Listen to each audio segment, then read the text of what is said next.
Hey, I'm Gareth from Bokeh, and today we're looking at the brand new Sony 24mm f1.4 G Master Lens, and this is a lovely lens. So the first thing you'll notice about the 24mm G Master Lens is that it is considerably smaller and lighter than most of the other G Master lenses. I was actually really surprised by how light it is. It sits really well on the A7 III, the A7R III, the A9, cameras like that, as opposed to some of the other G Master lenses which can be really quite heavy and unbalance the system. They can be quite big as well, whereas this one is fairly small. It fits on the camera very nicely, it fits in your bag very nicely, and you don't feel like you're carrying around an unbalanced system. The whole thing feels great. Now, sticking with the construction of the lens for a second, it's actually really well made, as you'd expect from a G Master lens. It's weather resistant, which is great. It's actually got an aperture ring on the lens itself, which is really nice for changing the aperture. It's also got a declicker switch on there as well. So if you're shooting video and you want to be able to control the aperture while shooting,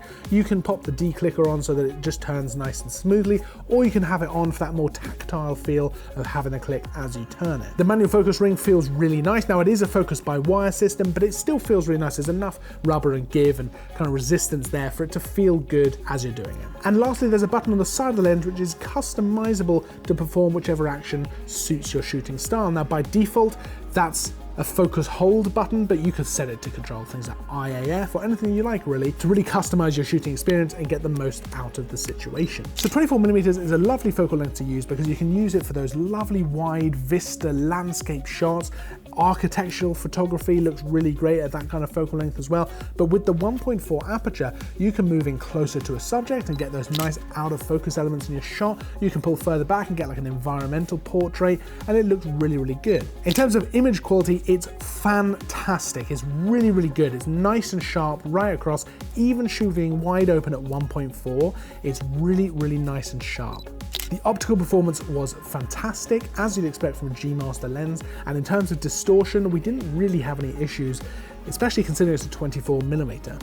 So I tried this lens out for landscape. I was really happy with the results I was able to get with things like sunset, long exposure, but also because of that 1.4 aperture, I was able to get some low light shots that weren't with long exposure. So I didn't want to use all of them with long exposure. But having that 1.4 aperture, I was also keen to try out some of the bokeh. So I did come in a little bit closer with a subject and get some out of focus elements in the background. And I was really, really happy with how the bokeh looked. It's really nice and smooth.